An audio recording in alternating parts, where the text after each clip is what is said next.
surprised. And I remember telling somebody in work, and I was like, oh, no, pregnant. She was like, I knew it. I fucking knew it. I was only saying it to Teresa 3 weeks ago. I think Diane's pregnant. And I said, well, you could have told me. I only found out yesterday. Dude, I've been on a bender for the last 3 weeks. You're a child. Jesus, the bitch. That's right, Diane. The child didn't know. She didn't know. It's grand. Delighted.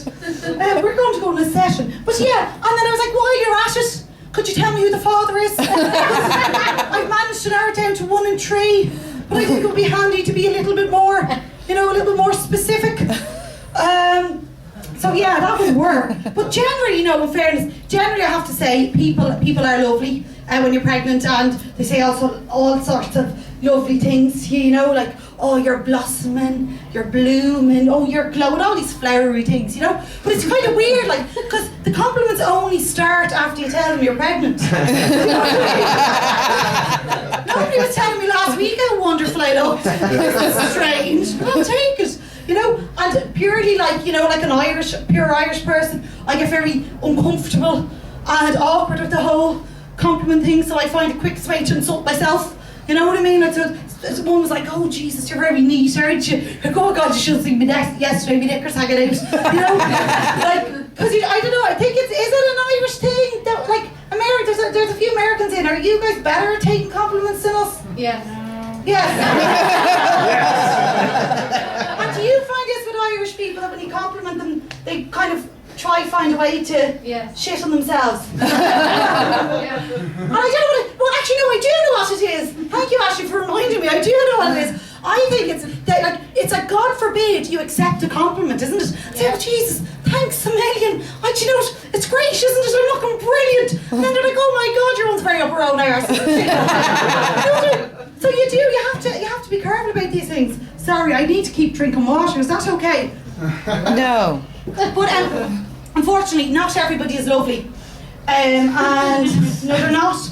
People on the bus are not lovely. No, they're not. And if anyone was, just a little word of advice, if anyone's planning to get pregnant, just get a seat on the bus. I wouldn't bother. You're lucky to get on the bus, There's an awful prejudice against pregnant women on buses, Most days they just don't let us on. It's very strange, but it's true.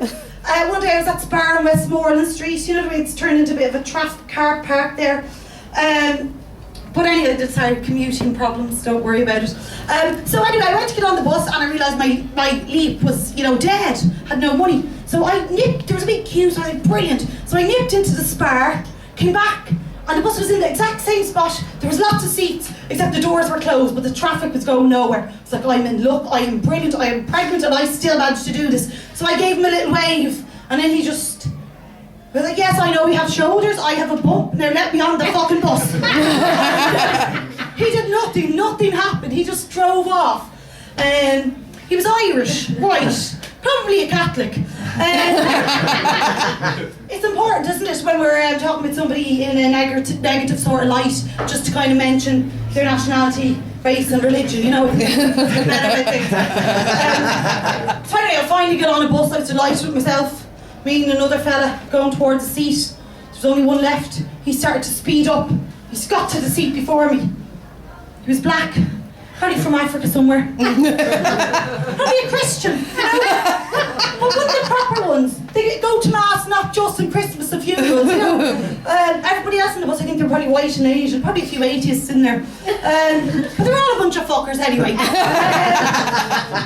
But it was at that point I realised, I should actually point out, I'm not looking for VIP treatment. Like Andrew, I'm not high maintenance, am I? Oh no. No. I wasn't looking for a foot massage and a bottle of Gaviscon. No, I wasn't looking for any of those things. I just wanted a seat, And nobody would give me one, and I got really annoyed. And it was at that point I realised I can't take any more public transport. Otherwise I'm going to punch somebody, I really feel like that. And I'm not I'm not a violent person. The closest I've come to punching is, the days with your sisters and you used to give each other diddy punches. Does anyone remember that? Oh yeah. Anyone remember? You fist, you punch in the boob, but you have to say diddy punch much as you do it. But the main thing about it is it's the element of surprise, isn't it, Michelle? Oh, yeah. You never know when a diddy punch. Do you want to come up and we'll demonstrate? No. Are you sure?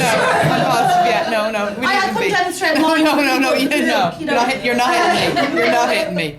But yeah, so no, I thought there's a few things that maybe needs to happen, right? One, Dublin bus needs to start giving out manners, you know? Or maybe I'm just not pregnant enough. Like, you know, if I look pregnant, I think I look pregnant. Yeah, I do, don't I? Or maybe I need to wear my bump on my head, you know? But I do, I have a backup plan. First comes first, I think I'm just gonna have to wear my sign.